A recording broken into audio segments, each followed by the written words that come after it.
membunuh aja karena itu dosa fitnah. besar. Iya. Apalagi dia memfitnah, kan lebih kejam daripada pembunuhan. Abadi kekal Al-fitnah itu dia. asyhadu minal qatl. Nah, inilah yang berbahaya. Kenapa? Karena mereka pelaku fitnah membuat kegaduhan, keributan, Iya. masalah dan lain sebagainya. Ini Gimana, kehancuran yang kalau besar. sambil berdiri, Bim. Oh, boleh. Panjang lagi. Mohon Mas Fadli, Ustaz Maulana. Bismillahirrahmanirrahim.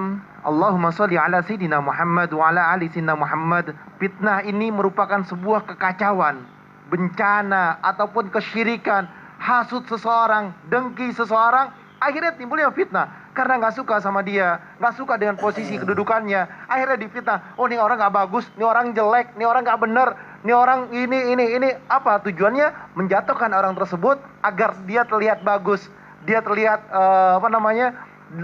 agar dia apain tuh biasanya tuh, dipuja-puja atau dipuji atau dianggap dirinya menjadi lebih pintar daripada yang lain. Padahal belum tentu dia pintar. Pintar itu menurut siapa? Bukan menurut dia, tapi pintar itu adalah menurut Allah Subhanahu wa taala. Kalau kita dilihat oleh Allah Subhanahu wa taala dengan kebaikan kita, alhamdulillah kita menjadi orang baik. Fitnah hukumnya haram karena ini kejahatan yang sangat besar. Karena fitnah itu lebih kejam daripada pembunuhan. Ustaz Maulana sampaikan, bahaya, jangan sampai kita fitnah. Al-fitnah tu asyhadu minal qatl. Bahaya. Karena apa? Dia lebih parah. Dia lebih parah daripada pembunuhan.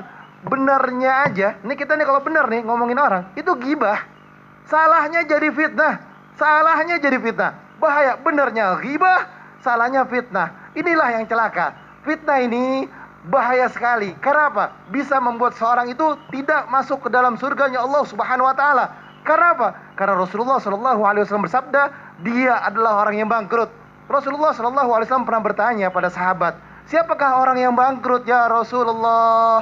Siapa orang yang bangkrut? Rasulullah bertanya kepada sahabat, siapa yang bangkrut? Siapa ya Rasulullah yang bangkrut? Ditanya balik lagi, siapa ya Rasulullah?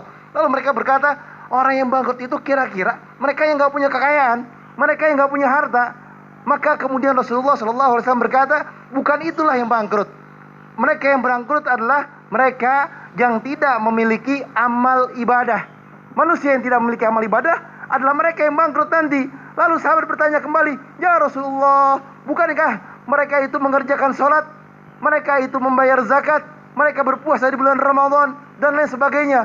Rasulullah SAW menjawab, bahkan ketika dia sholat, dia puasa, dia zakat dan lain sebagainya, karena perbuatan yang dia lakukan, walaupun apapun yang dilakukan, dia telah zalim pada orang lain, dia ghibah kepada orang lain, dia fitnah kepada orang lain. Bahkan perbuatan buruk orang tersebut yang fitnah, dia tindas akan diberikan oleh orang yang memfitnahnya. Contoh nih, aneh fitnah misalkan Mas Fadli. Kenapa Ya kan? saya sih? Yang tadi kan, yang tadi. Iya, ya Allah, protes Maka aja. ketika saya fitnah, saya gibahin dan lain sebagainya, maka nih nanti di hari kiamatnya Allah, di mizannya Allah, pahala yang saya lakukan diambil. Amin ya Allah, amin. Bukan aneh. Diambil. Karena apa? Karena saya fitnah, saya gibah. Ada dosa hablum minallah, ada hablum minannas. Ada hubungan kepada Allah, tobat selesai. Hablum minannas mesti minta maaf dulu, ini dulu dan lain sebagainya. Ketika dia bangkrut, ya kan? Dibangkrutkan oleh Allah Subhanahu wa taala. Siapa yang bangkrutin? Allah. Bagaimana orang tersebut bisa mendapatkan rahmatnya Allah Subhanahu wa taala? Udah dibangkrutin.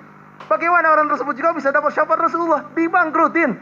Kalau udah dibangkrutin, nanti kalau misalkan ketemu Rasulullah, dikasih aling-aling, nggak bisa ketemu Rasulullah, nggak bisa dapat syafaat. Maka oleh karena itu bertobatlah dan minta ampunan kepada Allah Subhanahu wa taala.